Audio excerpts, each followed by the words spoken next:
Bax təsəvvürləyin ki, bax mən az qala 40 ilin müəllimiyəm də o. Bir yerdə videoda 40 il dedim, sonra qardaşım yazdı ki, 40 il deyil, dedim yaxşı 35-dir, 40-a yaxınlaşır da.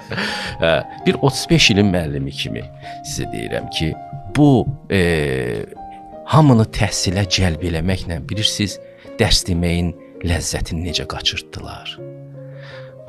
Bir çox orta məktəblərdə müəllimlər əzab çəkirlər auditoriyaya gedəndə.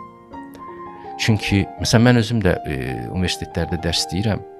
Girirsən auditoriyaya görürsən ki, təhsil şeyi var, nədir adı, prestiji var bizim ölkədə. Uşaqlar mütləq ali təhsil alsınlar deyə. Bu düşüncə bizdə var. Cehizin üstündə bir dənə də diplomla olsun və ya məsələn ali savadlı olum, sonra mənə lazım olar karyeramda fikri ilə gəlib doluşublar auditoriyaya və mən motivasiya tapa bilmirəm onlara dərs deməyə. Demək bizim cəmiyyətdə təhsillə bağlı təməl düşüncə yanlışdır. İndi bu söhbət bizim cəmiyyətdə deyil, bu bütün dünyada belədir. Bütün dünyanı qoyduq kənara. Çünki bilirsiniz nətərdir? Bu da belə xoş gündən təkcə yaranmadı.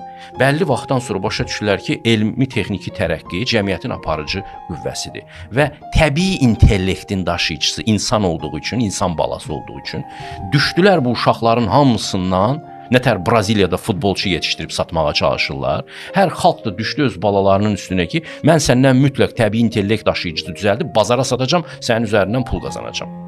Başa düşürsünüz? Hamını yığdılar. İndi şükür Allaha süni intellekt sürətlə inkişaf edir. İnsandan əl çəkərlər güman edirəm. Əl çəkin, insanlar öz həyatlarını yaşasın.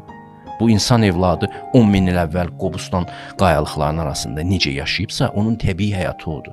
Orada da elmli adamlar olurdu. 1, 2, 3.